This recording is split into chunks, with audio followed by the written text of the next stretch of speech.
நபித்தோழர் அபூ ஹுரைரா ரலியல்லாஹு தஆலா அன்ஹு அவர்கள் ஒரு அருமையான நபிமொழியை எங்களுக்கு அறிவிப்பு செய்கிறார்கள். ஒரு பொழுது நபிகள் நாயகம் ஸல்லல்லாஹு அலைஹி வஸல்லம் அவர்கள் தன் தோழர்களை பார்த்து சொன்னார்கள், மனிதர்களில் சிறந்த மனிதர் யார் தெரியுமா? தனக்கு தேவையில்லாத விடயங்களில் தலையிடாதவரே மனிதர்களில் சிறந்தவர் என்று கூறியதாக சஹீஹ் முஸ்லிமில் இந்த நபிமொழி பதிவு செய்யப்பட்டிருக்கிறது. ஆம், நாம் ஒருவரை சந்திக்கின்ற போது சலாம் சொல்லி நலம் விசாரிப்பது ஒரு அழகிய நபி வழியாகும்.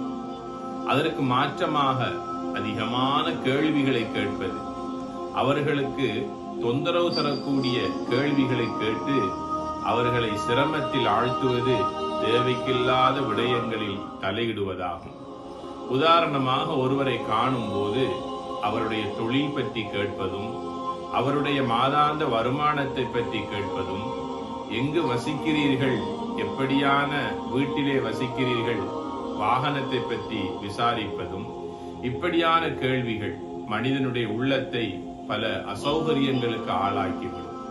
அது மட்டுமல்ல, இன்றைய காலத்தில் ஒருவரை பார்த்து நன்றாக கொளுத்திருக்கின்றவரை பார்த்து நன்றாக கொளுத்து விட்டீர்களே என்று சொல்லுவதும், நன்றாக மெலிந்திருப்பவரை பார்த்து நன்றாக மெலிந்து விட்டீர்களே என்று சொல்லுவதும் கூட இன்றைய காலத்தில் மனிதர்கள் எதிர்பார்க்காத விரும்பாத கேள்விகளாக இருக்கின்றன.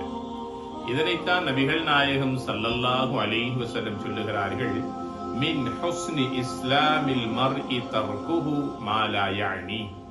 மனிதர்களுடைய பண்புகளில் சிறந்த பண்பு தனக்கு தேவையில்லாத விடயங்களில் தலையிடாமல் இருப்பதாகும் என்று கூறுகிறார்கள்.